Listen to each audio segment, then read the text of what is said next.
So hello and welcome to the Computer Labs YouTube channel. So in this video I'm going to show you how to install the Unifi Cloud Key controller on your Raspberry Pi.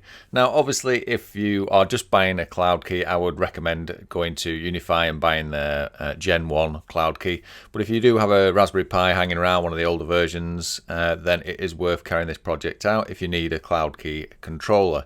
It's not very cost effective if you obviously buying the kit from new, and especially the way I'm going to show you how to do it. I'm going to be using a PoE hat, a power over Ethernet hat, because I have a PoE switch to power the Raspberry Pi, so I don't need a separate power supply for this little project. And as you can see in the picture there, I'm showing you the case. It's a Raspberry Pi 4 with 2 GB of RAM. And also I'm using, like I said, the PoE hat. I will put all the links down in the description box below. I'm not sponsored by Raspberry or Unifi in any way, so any links that you click on in the description box below will basically just give me a small kickback to the channel, give me a small bit of profit to help fund more videos like this. But just to be clear, they will be affiliate links if and when I get to putting them in the description box.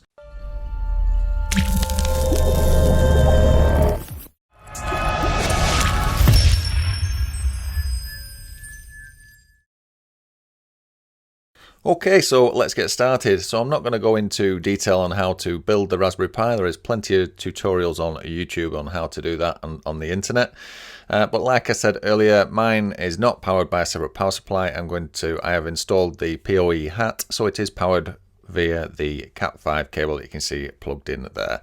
The switch is Cat6 capable, but this is just a Cat5 cable to allow me access to the Raspberry Pi and also to power the unit via one single cable. So you can see as I plugged it in, the Ethernet, 2 lights lit up on the actual Ethernet connection, the green and the yellow one, and that's just showing that there's power there and that the Raspberry Pi is receiving power and ready to receive information. Now if you haven't got a PoE switch, you can buy a PoE injectors. This is just a Unifi one which plugs into a normal socket, and then you have a PoE, your LAN goes into one side and then the power over Ethernet comes out the other, and you can put that in line if you are buying the same sort of kit but want to don't have a PoE switch. That's another way of doing it, and you can buy PoE injectors online as well. This is the sort of the thing that we're sort of trying to replicate. Obviously this has got a screen on it. This is the Unifi Cloud Key Gen 2 Plus model, so it has a hard drive built in. We're not doing one with a hard drive. It's all just the actual Cloud Key itself. But that's the type of thing that we're going to have running. So the software that runs on that, we are going to be running that on our Raspberry Pi once we have everything installed and completed. So I'm going to be doing everything on a Mac. You can use Windows and just use the terminal services within Windows if that's what you are using. But I'm going to be doing it all on Mac using most of the stuff using terminal and downloading software on the internet. So the first thing we need to do is to open up a web browser. I'm using Google Chrome, and you need to go to raspberrypi.org, then go to downloads, and then click on Raspbian. There's a couple of things we can do in here. We're just going to be using the light version. You can use the desktop version if you're going to connect a screen to your Raspberry Pi, but I'm going to download the Raspbian Buster Lite version, which basically means we don't have a desktop, but we're accessing it remotely.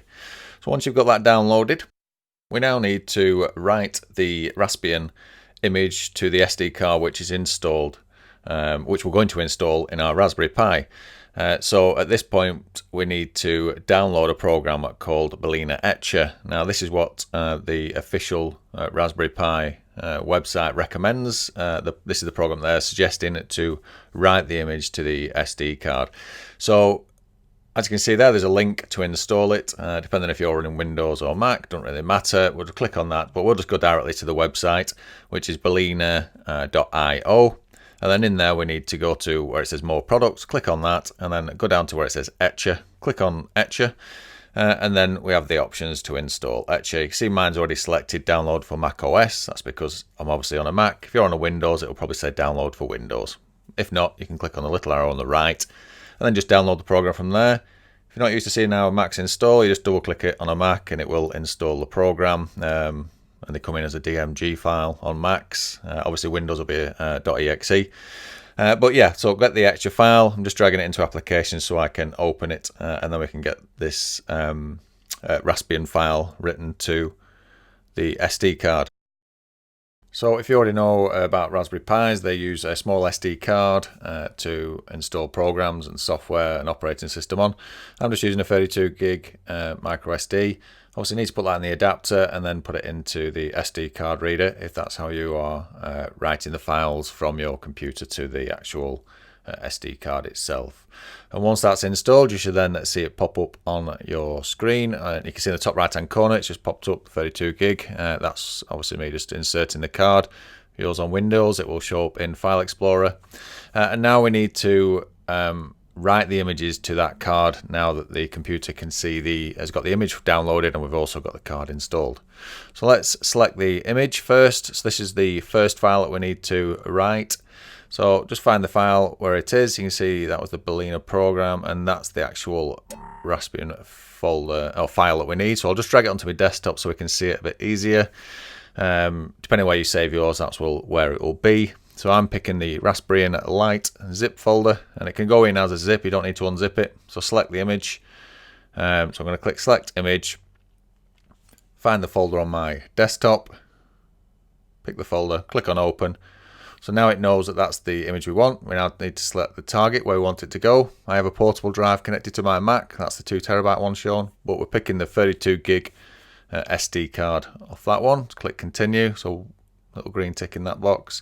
And then we just need to click Flash. And this will then flash. If you're on the Mac, it will ask you for the password for the Mac if it's password locked, just as a security measure. And it's saying it wants to access the files on a removable drive. Click OK. And then it will then flash the drive. So it's just putting the software onto the 32 gig drive. I've just speeded this bit up because it just takes it a while just to write the information to the SD card. And then that's it, that's the flash complete. So now we can move on to the next stage. So once the flash completed, the card should have unmounted from your Mac.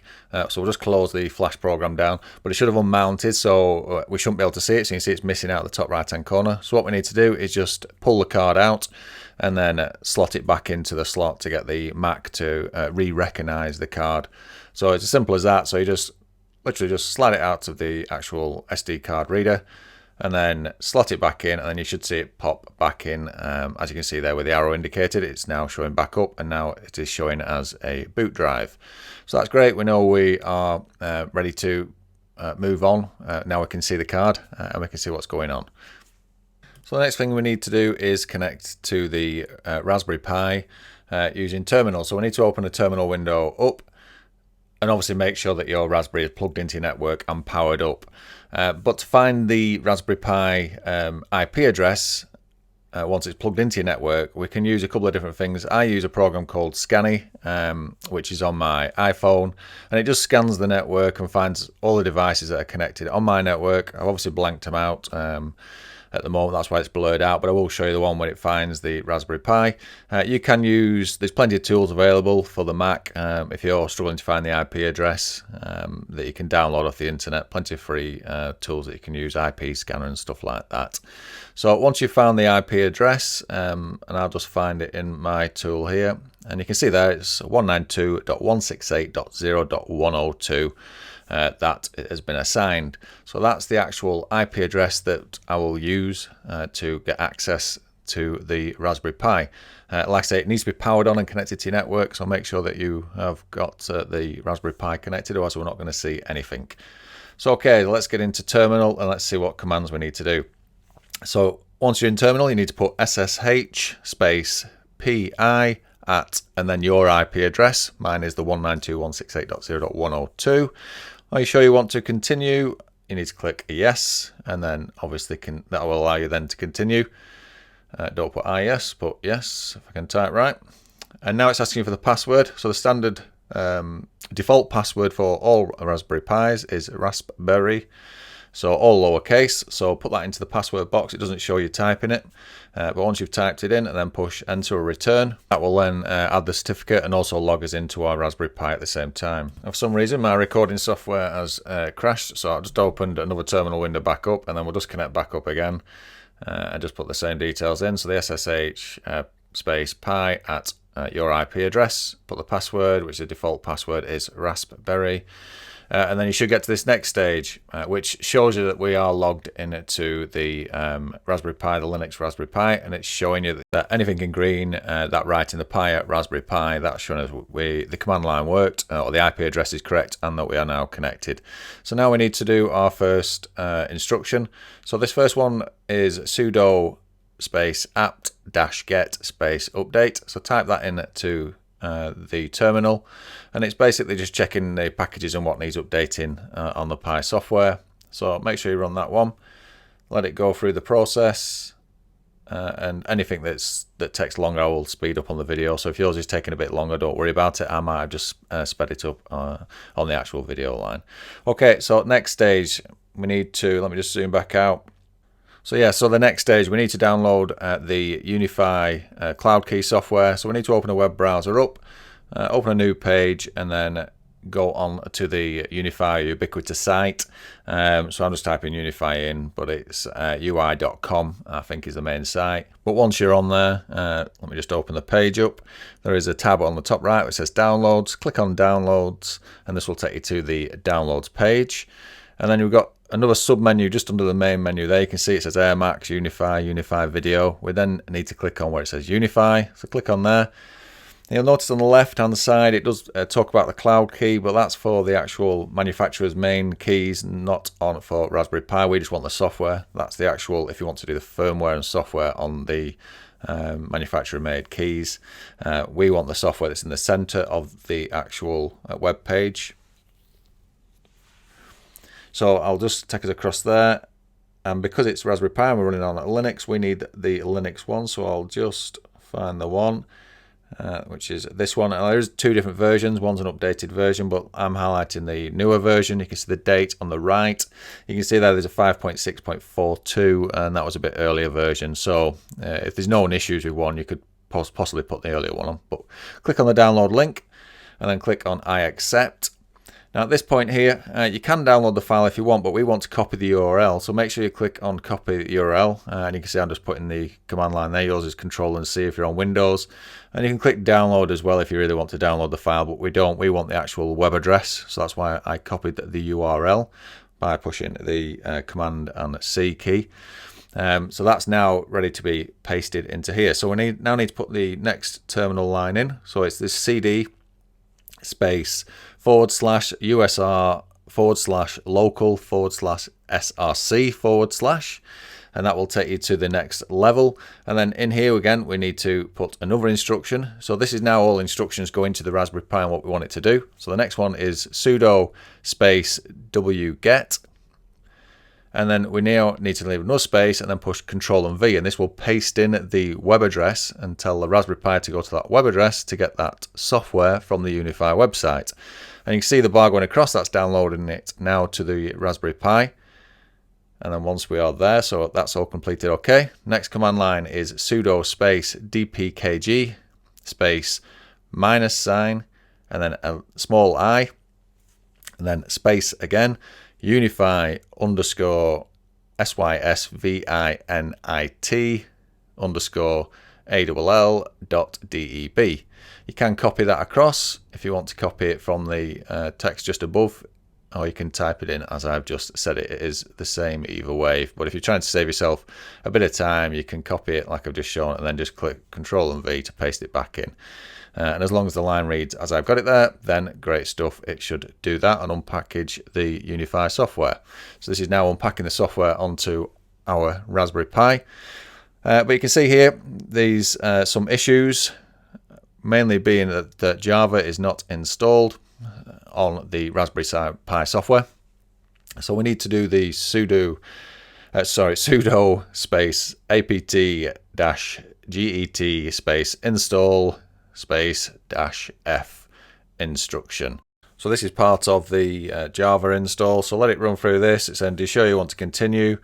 We need to click Y for yes and push return, and then it'll carry on doing the installation. Again, if it's yours is going slower, it's because I've sped mine up to keep the video a bit shorter. So once that's finished, we now need to put another line in on our command line in terminal, and we're just trying to find out what the if the Unifi software will start. So sudo space service space Unifi space status. and then 9 out of 10 times this will throw an issue. And I will highlight in yellow, but I've just missed off the side of the screen. It basically saying it can't locate Java. So even though we've started the process off, it still can't find it. So at this point now, we need to just run one more command to get Java up and running. There is several ways to fix this, but I will do it this way, which is usually the quickest way. So I've just opened terminal back up, close the other window, open terminal back up, logging back into the Raspberry Pi using the process we used earlier. And now at this point, we now need to give it the sudo apt-get install and another one instruction for Java. So depending on which Java we're installing, but I'm doing the sudo space apt-get space install space openjdk-8-jre. And you could use 7 or 6 if you was wanting to do an earlier version of Java, but we're doing Java 8, so 8-jre, and then push enter return. So now you show you want to continue, push yes again, and then let's get, so again I've sped this up just to keep things moving. Yours will be a bit slower than this, but once we get there, we now need to try the same instruction again, sudo space service space Unifi space status, and now you can see that we have started Unifi and it has started and no errors are showing. So great, we are running, Unifi is running on the Raspberry Pi, so now we can test it by logging in to the Unifi Cloud Key. So we need to start off with https:// then your IP address for your particular Raspberry Pi, then colon, and then 8443, which is the port number. It will then ask you if it's not a private connection, click advanced like you would do normally, and then go to the proceed to the website. And that's it. We can see the actual software, and at this point we can either load a backup up or we can start and set up a new cloud key. So that's how to install the Unifi Cloud Key on your Raspberry Pi. Thanks for watching the Computer Lab on YouTube. Please do subscribe to my channel and hit the bell icon to be alerted to any new videos that I produce. And please do hit me up with any comments below, they're always appreciated. And thanks again for watching the Computer Lab on YouTube.